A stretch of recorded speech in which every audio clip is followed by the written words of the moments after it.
Yama wacho ema wakwa banfa womba Nsroma Kaseɛbɔ Apam TV ende aye humu mobosomne de tosu duba ko ewo mfimpenim ni echire edwenu mi enum na kyese ende ukwada ensema yensa toso na yede eba abesomo ewo Nsroma Kaseɛ ya tudidi Nsroma Kaseɛbɔ Apam TV eso eni tizania nonsia aboamigidi se obwade ayadom waje otata edwa ba bedru fiedia na afei no obegije edi adem se ne bebo ma yede yoman mu nsam no yebetumi edi asomo ne san yonti do ensema ebedi kaseɛ mu akotene endoda eyempedimfo awodo finkro enum eso ebepie mu ewo manga na emu ensem ni nchemu ne bekenkan edi amamo nanso ende na BEC fo no wo no efrase e kire won sohwe do eno no enam so ama futuo ni Kenya nsam akọ edi abawo Ghana mampeni abomodin apaw Aposi Fordjour be atulidin Police Council. I don't know enam so amajumtneni and Vice President Professor Jane Opoku Akasa ediafa wonjume dia oba bedini nyina no ehum.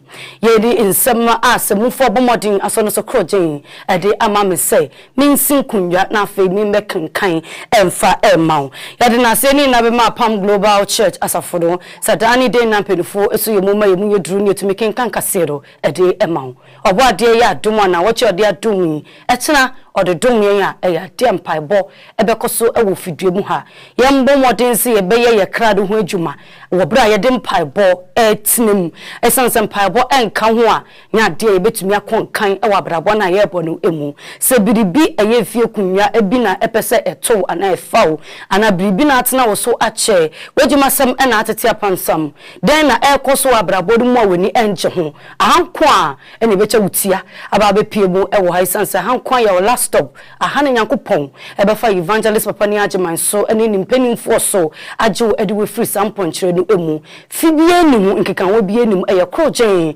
nyankopon ko a ene edidi dwuma ne ehia ne se ubenya gidie aba bepie mu ewo so chem rescue point eho ena asafonu furuma no ehye osom ne se wo bra no nson abo anapa 11:13 de osom no akwa akogu na emomu no se wo pempai bossa wo pese oni obi mu asofo bom paye anajo ana bribi koso wo pese wo te ho kire won na won so wo mo futu wo nyame mu dia Apam fie hanko a ena mekanfo ede amaw na ma me di tu ejai pusisa homa no na nimpedifo ndi nsa wo so 0249669993 0249669993 ana 0540378282 0540378282 na nimpedifo enchiche enkobo betumi so akan ho e wa be fontentan fidie do eso Apam TV Ghana obe like obe comment wasan so a share edi amaye me amesin kunja kekan kaseɛ di ama medin ameje so ene nana ama Fordjour yanda ne ye ho kombra ne ba ensem no maje brɛ no makenkan edi ama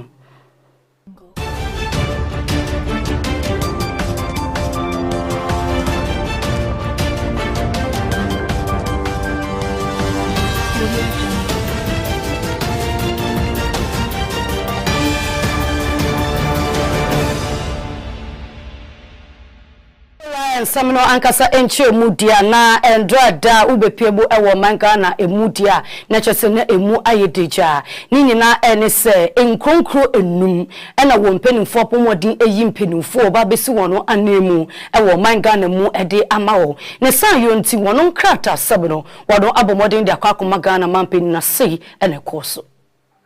the cordial relations between Ghana and Burundi. And we believe that your tenure as ambassador would make our two countries come even closer together. There's a lot that we can cooperate on. We face the same challenges. We know that Burundi has come out of a period of turbulence, but we're following the progress, and I think that Burundi has done very well in building back in terms of its democracy and its management of its resources in the interest of its people. There's a lot that we have in common, including the African Continental Free Trade Area,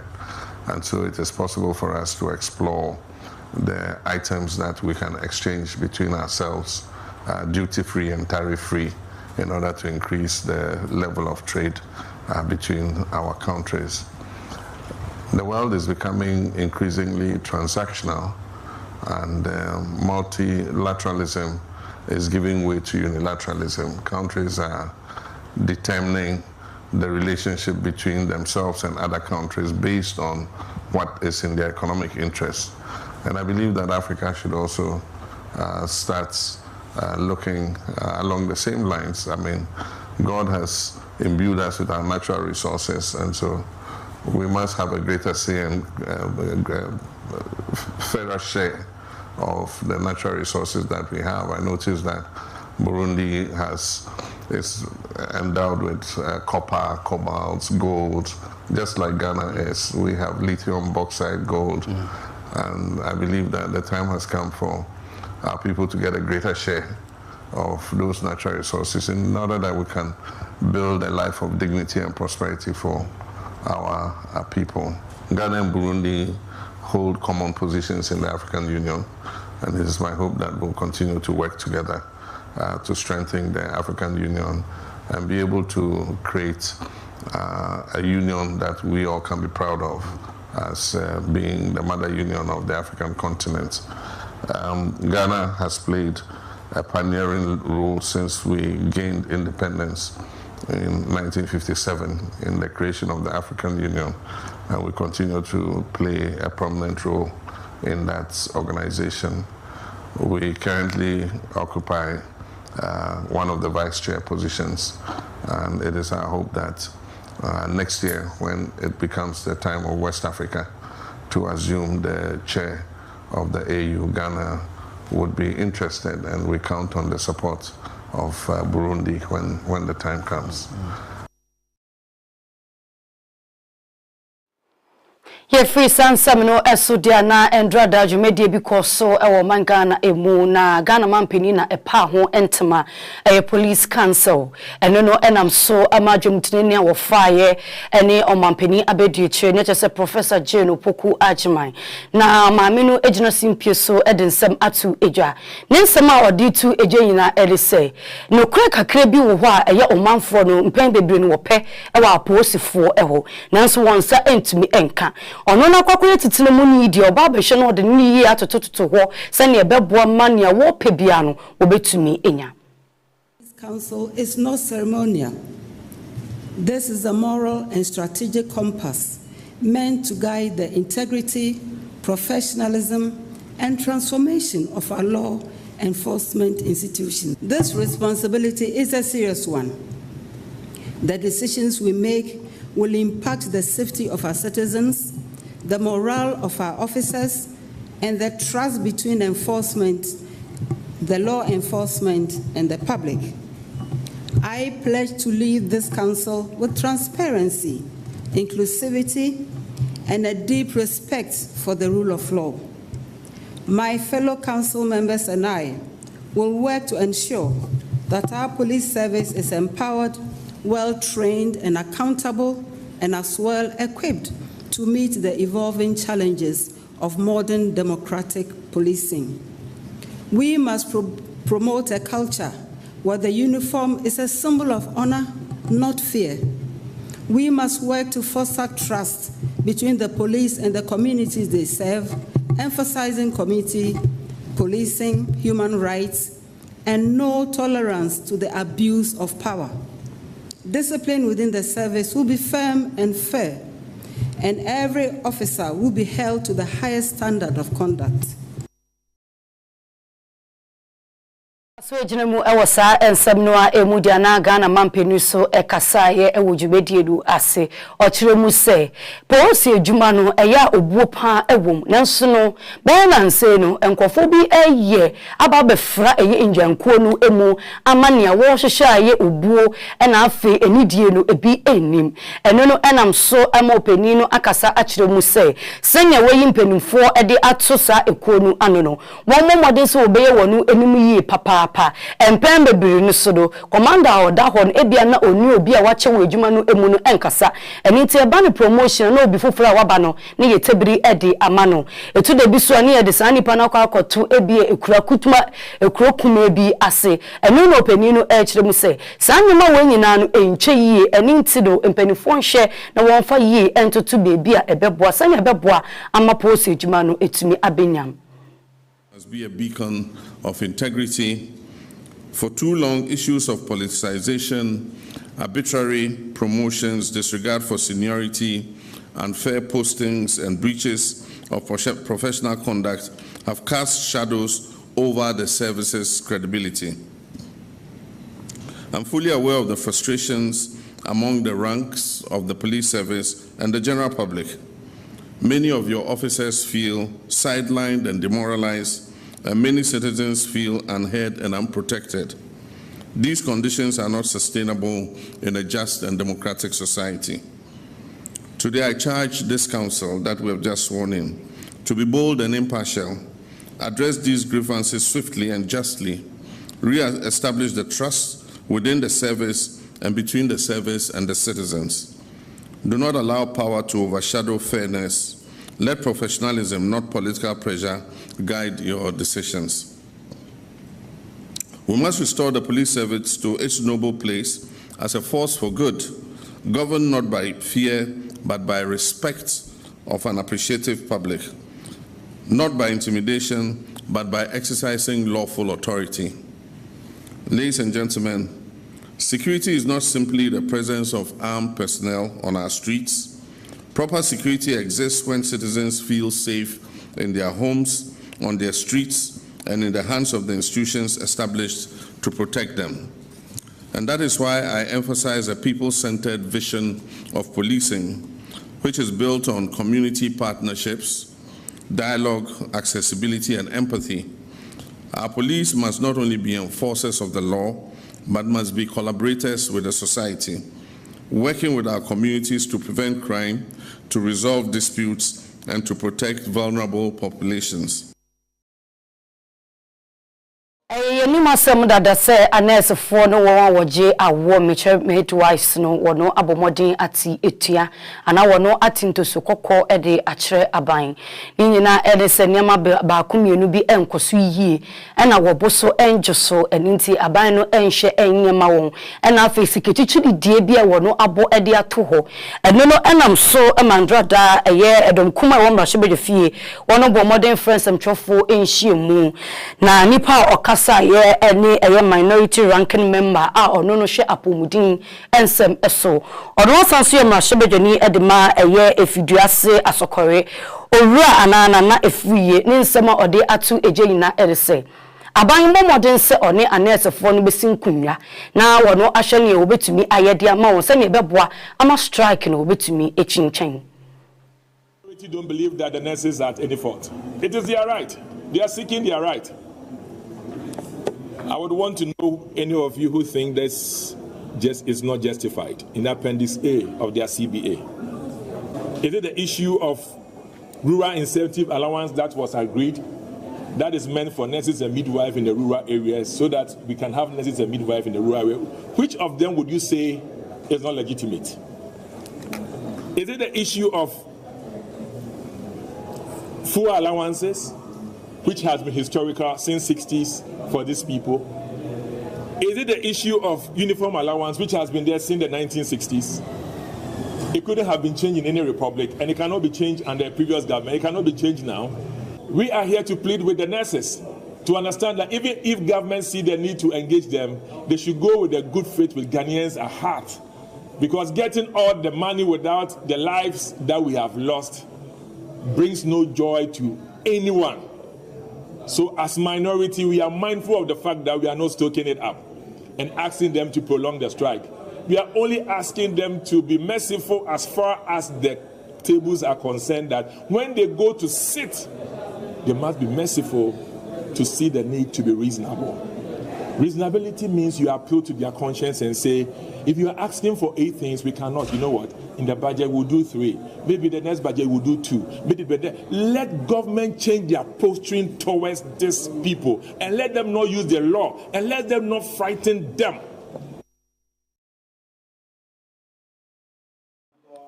Yen free efiduase asokori mrashebedwani no ekache na afe yemfa yeni enchemu ewosofo a ono na ehye apomudin ensem eso ora kwabna minta akando ono so de chewpa emu oduru akọ de ama anesefo na afe midwives fo ne say eni diemu a enye se wono adwen anyi aban no etirim na emomu no epuno no wono esi nanso enan no na entuetu a yesikasam no na ayetache nti won bo modern say obetwetwen strike na afi wono akọ ayaresabia hodro no akwakoje ayarehwe san say niema ekoso wo bra wono akọ strike no eni enyan. Our deep regret over the current impasse leading to the strike and the suffering patients enduring. The ministry states emphatically that government appreciates the invaluable contributions of Ghanaian nurses and midwives to the development of the health sector. Government remains committed to the needed engagement that will lead to the approval and implementation of the new conditions of service for nurses and midwives. Accordingly, government has directed the Minister of Finance and the Fair Wages and Salary Commission to, as a matter of urgency, lead the development of a roadmap to ensure a smooth implementation of the process. We engage the leadership of all Nurses and Midwives Association within the health sector on 30th May 2025 to address their challenges and discuss the subsequent roadmap leading to the implementation of the new conditions of service. Fortunately, the other associations supported my intervention, with the exception of the GRNMA, which declined and proceeded to declare the strike on the 2nd of June 2025, despite the NLC caution. The National Labour Commission on Thursday, 5th June 2025, summoned all stakeholders to an emergency meeting to address the matter. However, the GRNMA failed to attend the meeting. Consequently, the NLC was compelled to take legal steps to declare the strike illegal and called on the GRNMA to immediately call it off in line with law. Yesterday, Monday, 9th June 2025, we invited the Fair Wages and Salary Commission to engage the GRMA, the Minister of Finance, and the Minister of Health to deliberate on roadmap for the successful implementation of the new conditions of service. At the meeting, the Fair Wages and Salary Commission once again, in accordance with law, directed the GRNMA to call off the strike to allow negotiations to continue. Government wishes to stress its readiness to further engage with a view to implementing the conditions of service in a manner that does not dislocate the national budget.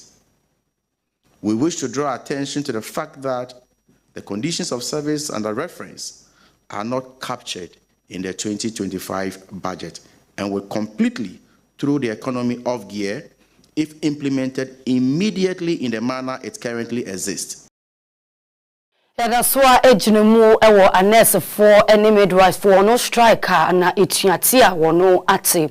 eno no enam so amaswa for abedi chira ono ehye sikasem entotoye eso ora Thomas ampemnyako ono so akasa se e wose nurse for ne impenufo ba no wonu sinkunwa na afi wonu demand wode aba no wo hye no wo ye biribi e de fa wo esan se eso sikachichiri dia wono ebodi no eye 20 billion Ghana cedis ano odin ani nti no se ebeboa dia na wo se wo yin na wotumi tu santene etinkunwa na wono etoto adno ewo ho no wo hye beebi a wode ohaw do epumesibre no ebesi. We want to show our commitment to help in resolving this important issue, because our nurses are very, very critical to healthcare delivery, and we appreciate what they do. But the reality is that we have over 120,000 nurses, and the implementation of the current condition of service that they are demanding will have serious consequences for the budget. In fact, if we fully implement it, we are going to add in excess of 2 billion cedis to the compensation budget. We have all committed that in our resolve to reset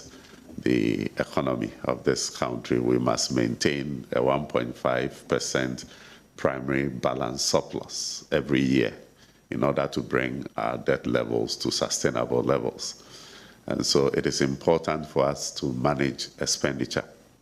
And so we want to appeal to our revered nurses that we are willing to negotiate, to sit with them and the Ministry of Health to agree on a roadmap that will help us incorporate what can be accommodated in the budget for next year. And we believe that they have all seen the hard work we are all doing to manage the economy better. We want to appeal to them that they should let us sit down and discuss what can be accommodated so that we can all have a win-win situation for all of us. So afwa ono na eto enka ano shenkita wudi ensem eso enu orasam nati George ono so akire ensem mu se ade onita okosi mpedifo na kwakosi nkunwa afa ayeye data na bundles awodo na yetoro ye na yenim se obeko TikTok obeko WhatsApp obeko Facebook ana Instagram ne hu keka ho awodo ni nyina no data na bundle ene ye de koho na nse no nkofo awodo bebrenu kasa se oto a endigina na asa wondwumadie no entumi enwie peye titiri no ndwuma enketewa ne adantemu no eno no enam so emopeni ni wono akwakosi nkunwa se emprempren de won hwe na wontum enkoduro hanchechemu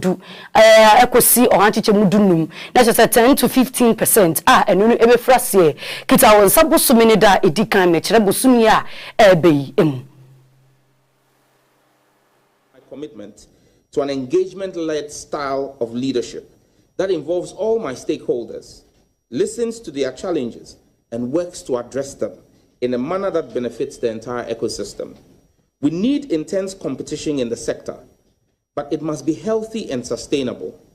I am committed to value-added data bundle offerings, and most importantly, these policy actions will culminate in price reductions in the medium to long term. However, the recovery from 8 years of mismanagement cannot be completed in 4 months. To this end, I have mandated that all operators make critical investments in their networks to improve quality over the next quarter, that is from July to September. The regulator will commence a rigorous quality of service assessment in the final quarter of the year, October to December. Defaulting operators will be sanctioned. I will also, at this point, commend the CEOs of the 3 telcos for their pledged commitment to collectively invest approximately $150 million in their networks between now and the end of the year to enhance quality of service, either by acquisition of spectrum or introduction or acquisition of new transmitters and equipment. At this juncture, I am pleased to announce that my engagement with the CEOs have resulted in the following specific measures, which are to take effect from Tuesday, 1st of July, 2025. Airtel Tigo Ghana, AT Ghana. A 10% increase in all data bundles currently offered by the network. Additionally, the 400 Ghana CD bundle, which currently offers 195 gigabytes of data, will now offer 236 gigabytes of data. Ghana Telecommunications Company Limited, Telecel. Also, a 10% increase in all data bundles currently offered by the network. Their 400 Ghana CD bundle, which currently offers 90 gigabytes, will offer 250 gigabytes from 1st of July. Scancom Ghana Limited, MTN. A 15% increase in all data bundles currently offered by the network. And I'm pleased to announce the restoration of the 399 Ghana cedi bundle, which currently has been changed to the 350 cedi bundle that offers 92.88 gig, will henceforth be reinstated to 214 gig for 399 Ghana cedis.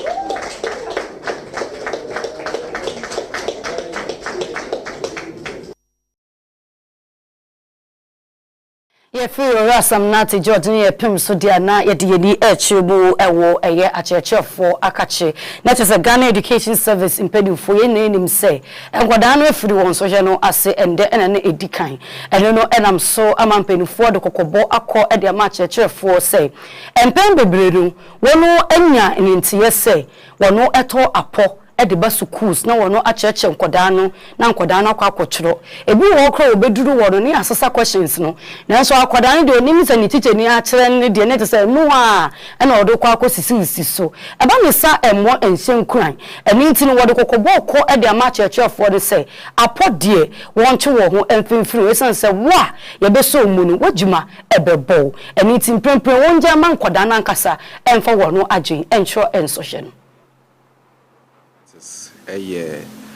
one big issue. The Director General is taking it very seriously. You believe in say akwala okochoro social na watch with integrity, watch with honesty, on what na honde the confidence that they actual result be obinyano. It is better than akwala obefa dubious means and also bad ways a day. A very good result. For us at the management level, we are so keen on integrity and honesty in the examination. Because of that, almost every management person in the Ghana Education Service headquarters, we are not sitting here. Everybody is going out to monitor how the examination is going, how the students are feeling, how the teachers and the supervisors are conducting themselves, so that we can gather first-hand information on what's happening. We're also providing supporting system for teachers and supervisors and vigilators warrior in social media. The next one is that for teachers, head teachers who are caught engaging or facilitating more practices, going into the GES code of conduct and regulations on the exams, in fact, even including the fact that a teacher could lose his job or a head teacher could lose his or her job based on some more practices. We are encouraging all teachers and supervisors say you have done your work for the past 3 years. You have been teaching the students, mentoring them, guiding them, even assessing them as well. And this is the time you leave them to write the exams. And yen tokwa exams, and we believe say we shouldn't approach it like just a means of assessing how far you were able to understand some of the things and how far, even going forward, the teacher should also look at or more teaching methodology now. Say find a particular one difficult, and then we know we have to change how we into examination because a data collection in itself. Into your best say everybody will comply, and let's have a very peaceful examination week.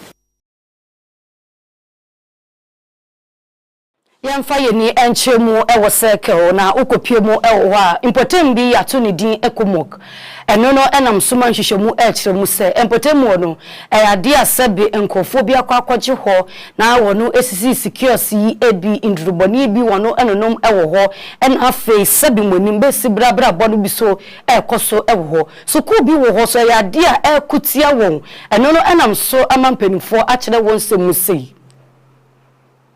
hanomono. About 20 meters to the school, no, you say, ye bubo illegal structures. One of my mobile bonds on a sebi. Ye beka se omo yonkophobia omusubanye. Ena a idea edi or how ebe breast school no any onkolana almost ancient idea or ho. San say subai omukra no enya subai pa. One of my sebi ye beka se atutufoɔ ɛne wɔnom a ɔmo use drugs a ɔmo tontɔn so ɛna aha so sɛ obi ɛkɔbɔ korɔ no na ɔba na ɔkɔhoro ɔmo mu a yɛnhu no enti yɛtwe ɔmo adwen ba so sɛ mmerɛ bi a atwa mu no a saa time na ɔkɔvanda point na ɔyɛ Accra mayor no ɔclear ha nyinaa ɛma obi ani hɔ nanso government no change hands no ɛna ɔmo san baeɛ agye so aso baeɛ na ɔbɛyɛ AMA no boss no ɔno so baeɛ ɔno so bɛ clear wɔ no nanso yɛhu sɛ sese so yɛyɛ election na power change hands no ɔmo san baeɛ sɛ ɔmo di sa adwuma no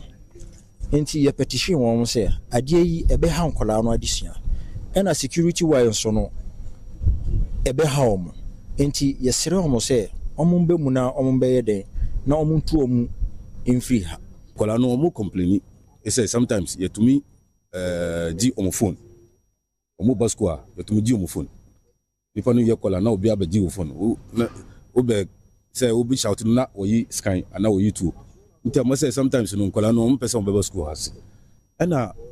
ade baako a yɛhu sɛ ɛkɔ so no first no saa time na squatters no ɔmo ni hɔ no school ha nkɔlaa no nyinaa ɔmo ba school ha no ɔmo bɛ wie school na ɔmo sɛ ɔmo yɛ gentle ɔmo yɛ neat ɔmo yɛ calm decent bebree directors wɔ baabi HRs wɔ baabi ba sisi ano nkɔlaa no ɔmo bɔ adeɛ ɔmo life ayɛ basaa ɔmo sɛ nipa no akɔlaa no ɔstart ba school na wɔyɛ yoyo na nso ɔhyiwi titi no so na anyɛ saa na ti nti wei kyerɛ sɛ ɔmo ba school no na adeɛ a ɔmo ho ɔkwan so no ɔmo sua nti affect ɔmo dachi nti yɛsrɛ sɛ every responsible agencies ɔmo to me sir ɔmo bɛ yi ɔmo free ha no ɔmo boa because that is Ghana dachi the children here and more so to this boarding school. Any dear my bejina and semi so na home so abasisi ebeja boafo nkrato.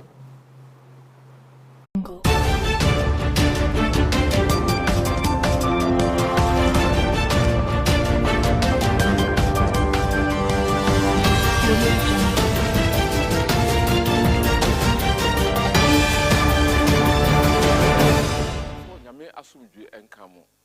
the nchiakese efi asafo rade ebro asafo ayefra no Apam global outreach nyame akọ nyame difo nyame sempakafo evangelist papa ni agema eda ano yawoda weni yawoda biara boabo nyame adehia no ede mpaebo de ne mpaebo ayaresa wom mpaebo agie wom mpaebo ebiebie apono ama adanse akese epie dodo na eba mpaebo yi bi no ana enyawa adanse die odofo emra sosa wonso udu hu bewura sampaebo we mu yawoda idi manim ene yawoda eba nyina sampaebo ekoso entimeto nsafro sa wonso fa wo haw fa wo dadwen fabra mpaebo yi bi na wura safo urade ebekasa ama ye wo Sotium Rescue Junction Sotium Rescue Junction ubenya Sotium ka e wo kaneshi odoko dansoma kwashima La Paz Circle Accra Tama Station Accra CMB Station Madina Ofanko Barrier Pukwase Amasamai Kachire Mitsubishi Rescue Junction Mo amufi dodo dowenya afienya pram Ashiama Tema Ashie Oyibi Adenta School Junction Teshi Numwa La Usu 37 Laboni Musumfa La Paz ka na besi e La Paz usi La Paz Las Palmas Restaurant animu a ubenya Sotium ka o Kachire Mitsubishi Rescue Junction Kaswa n'importamo for ena mu abesi Malam Junction Musumfa La Paz ka na besi ewo Kwashima bus stop wo usi bus stop wo a Sotium cars ejejina ho fabi na usubisi Rescue Junction usi Rescue Junction block factory bi ho akwan da block factory mfa so ye signboard esi wanim signboard no ekire okwan efa obenkum na onso abeka ho bi dwumadi ehia ase anopa no nson na duba ko ne fa na yapon odofo Awurade mu Bible say with God all things are possible nti so fa ha bra na safu ihu abekasa ama yaminshira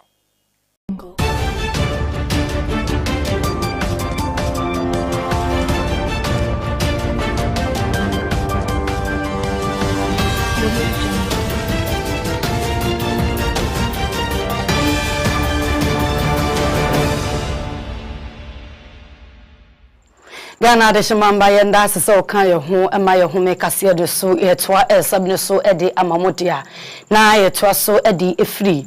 odododio abato empeswa no eso ma shebedwani a owo ho eni ora Alfred ni kote na openi no enso ayanyame so ade enkoda na ho no etro bees in social do wabomodin aye classes de amawon ena afi wabomodin ache wo mat set a ebeboa amawon dwumedi a wodi no so etimi akọ enim Cultural BC no ya na yembe share mu kena yembe boa mu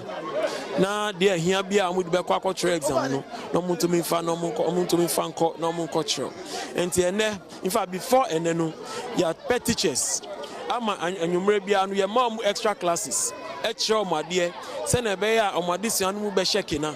na omuko exams hall na enya easy emma omu enti ya we nyina no Wednesday ya omuko cultural exam no ene any day ya fatu ye hu so say ya de omu nyina be hia wo ha na ade ti say maset any pens amu be hia de akotro omu exam no yantumi ma omu bi because obi wo ho maset nti ontumi nkotro okotena ho kra na obisa obi Mr. Omami pencil no Mr. Omami ruler no eni kotoni super na ya yi na free exam hall no ontumi ntro but ye ma omu we nyina omu kodu ho a mu betumi anya the comfort pressure bia end omu so omu de betro yempa boni say omu nyina qualify mu pass no mu senior high school maye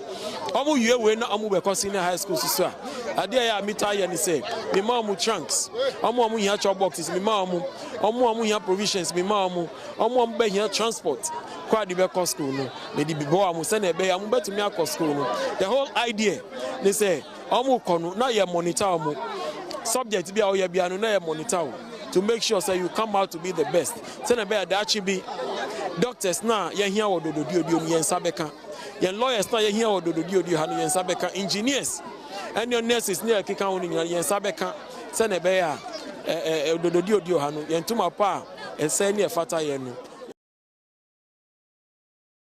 Yada swa ejine mu ewo eye nkwada no social endedue wo no ekotro yedo na impedifo bomodin ahye wo nku a esanse edidem eni nti no ebi mu bekoso atro yambo achi na ebi mu so ebekoso atro edidedem sa ede eko ene no enam so ama impedifo akasa ede afa ensem bi eho na te se impedifo wo no hye wo mesua ensem eso ewa hafumantam no emu wo kire mu se impedifo bomodin ye nhyehyemu no wo no ebewu se hafumantam mu no dani chi apoyi papa ebi wo wonta de mu wonsem wo socks ebi mu trihim ene niam ahodro bebre ene no enam so mampenufo abambontene ede atu ejose saa dimbone na wonu enyayen afi de won yen hye han ma saa dimbode no ensan so emba ene nti saa niam ne de won so so nti afi won afi won ne yie pa e won koda no eso Education Directorate we have 3,426 candidates, both public and private schools, for 2025 Basic Education Certificate examination. We have 13 examination centers in the municipality, and all is set for the exam to be conducted on Wednesday, 11th June. I'm saying the candidates will not be intimidated. We've been doing this all these years. Those who will take charge of the exam are teachers, the supervisors, and the invigilators. They are teachers from the municipality. And so they will take good care of the candidates to write the BEC. For examination malpractices, we have put a lot of things in place to ensure that we minimize it. We have also told our supervisors and invigilators to be very careful, because Ghana Education Service doesn't allow cheating during exams. And so they must be very, very careful. We are there to support them, especially financially and logistics-wise. And we are starting the best of money na omo efia especially part of the world no obia person ba eco school obia person ba efia de enti se we abofra we students na so person ma me na papa energy na e was say we sua de na o pass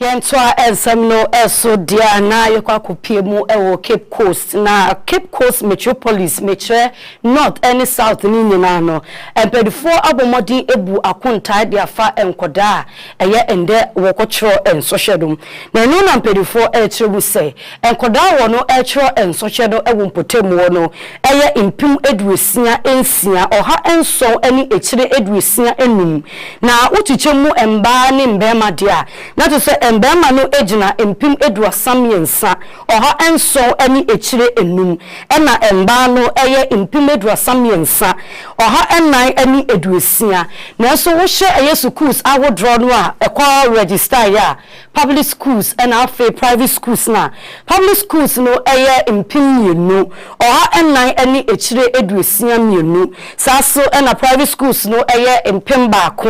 eye oha enan ani eduenu miensa plenty teachers working here, so I train here, and I'm sure of any grade that is good, something like 6 to 9. The school candidates are prepared, so we are waiting, or we are seeking for God that God will help us to write the student passes like candidates.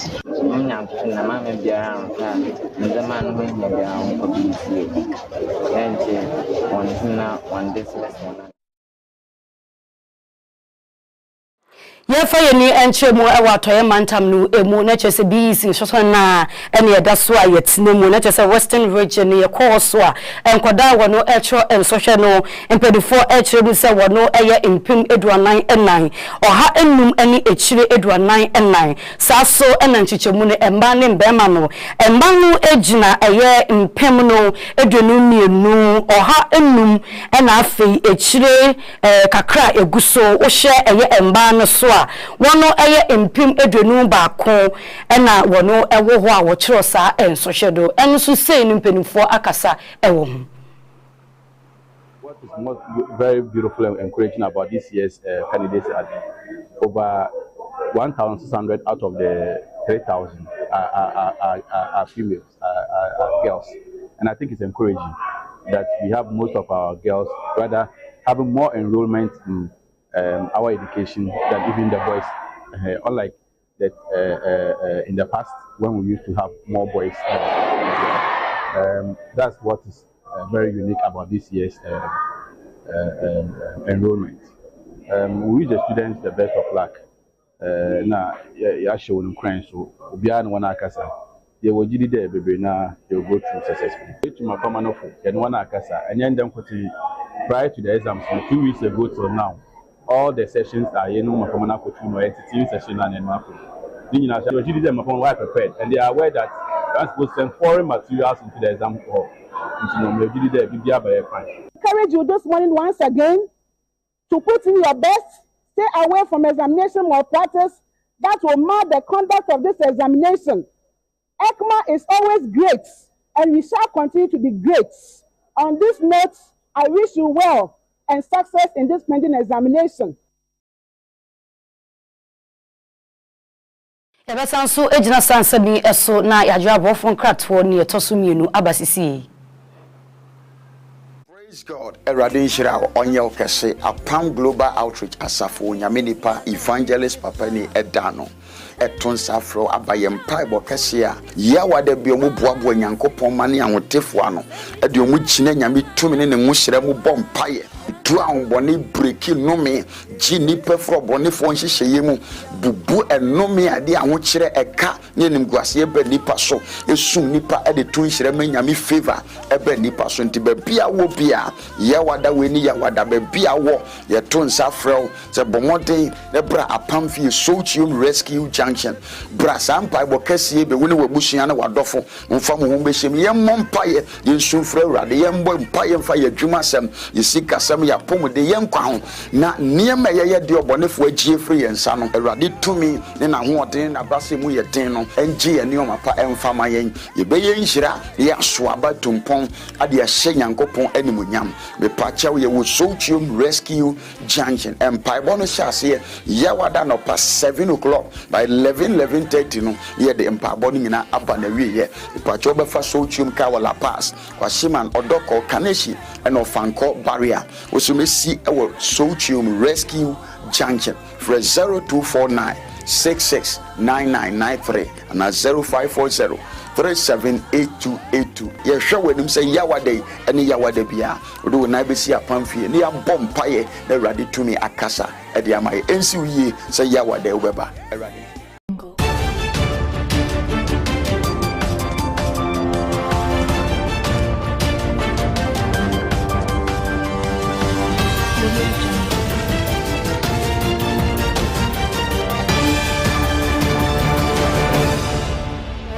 Asese woka ye ho ama ye ho mekase no so ne toso mienu etu ha ensem no so edi amaudia na ye ko ye mensini krachi pani on no ewo offenso north na opani no edensem atu eja edi ama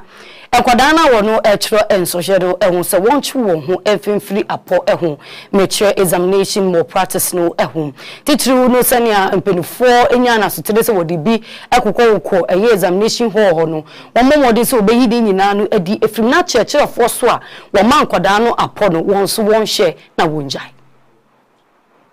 o bia ne nchecheye ne ye die ne nkanko no egina ebumasua so ebumasia no so no nipa a wose ye hwema ebumasia ekoso no awofo eka ho teacher fo ka ho ana aban so eka ho awofo na ye omafam de bebre omabre enti wose aban so no ye so won no asne kakra anunti na wohwa ene ama menamo a yemua no mo anyame yada omo efi omo enso he asie no mesoso na purpose omo na meso ma se omo enfa ne kaka enti ewede awofo no aye no ana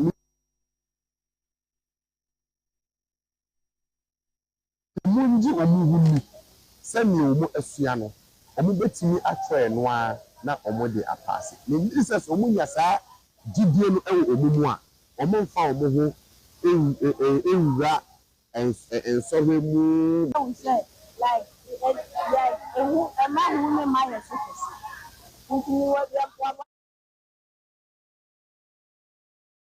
Yemfi eye bono na fe yemfa yeni enchemu ewo chifu himan lowa dintra ma sobedwani a ono so ewo ho no abomodin ede eye mat set ahodro no akwa enkoda no sane ebeboa ma won so hwetro no etumi akọ enkan na fe na wo tro enso no obi kwa akotene ne nsa ope compass ope pencil ope rule na ni nyina no enkonko famenti mo asibi ambanti no obi a ebenya ne de senya nso no tro no ebetumi akoyi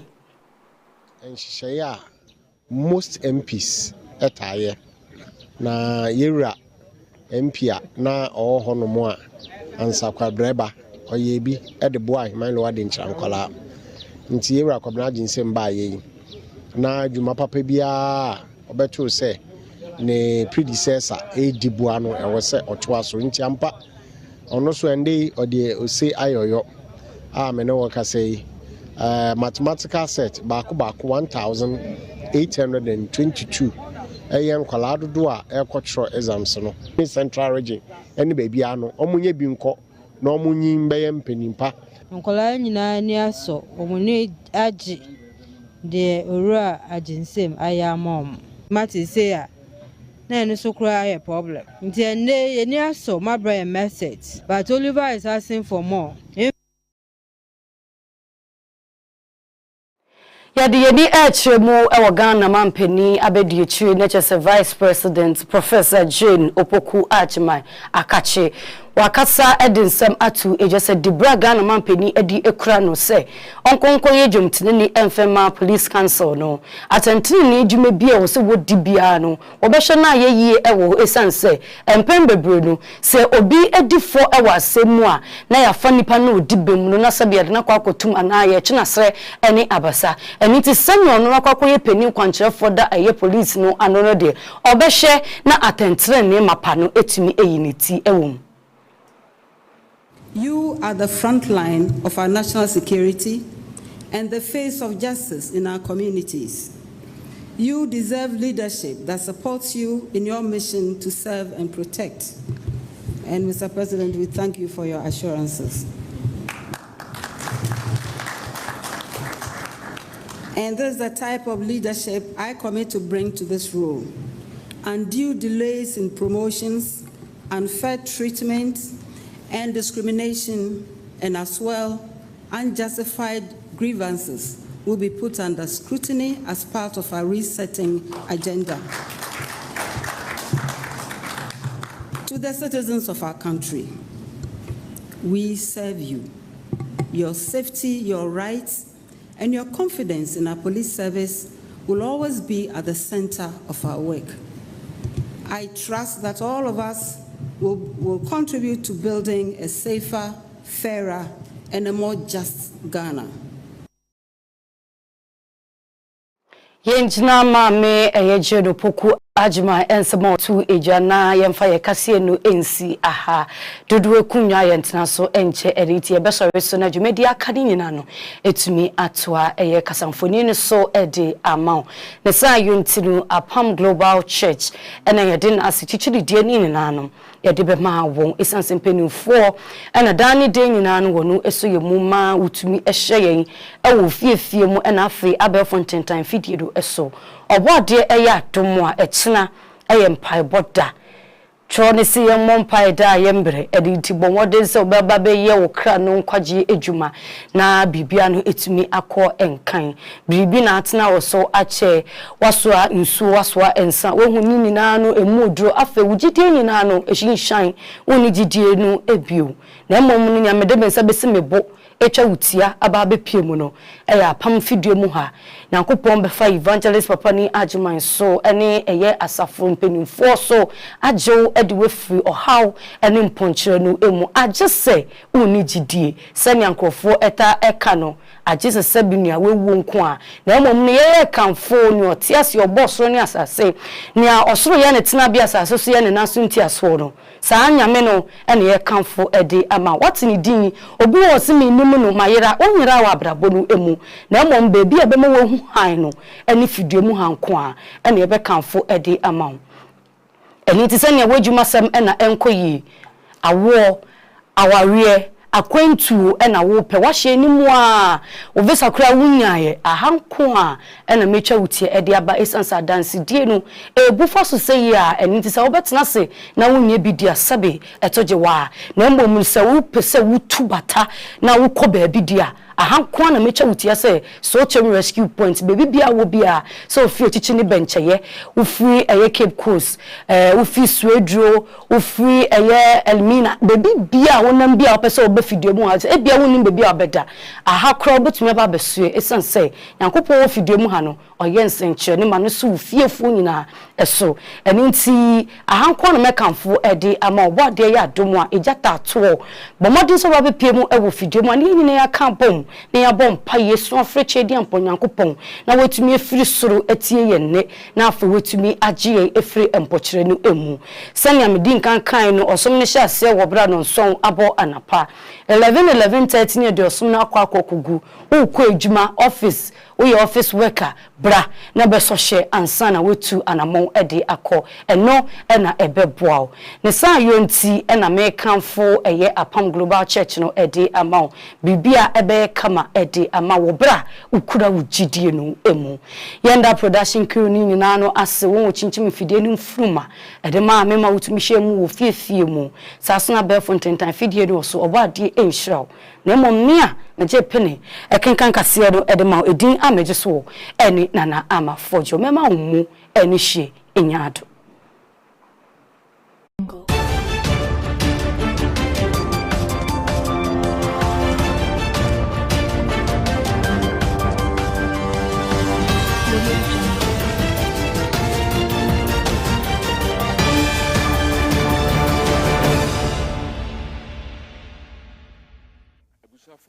asomdwe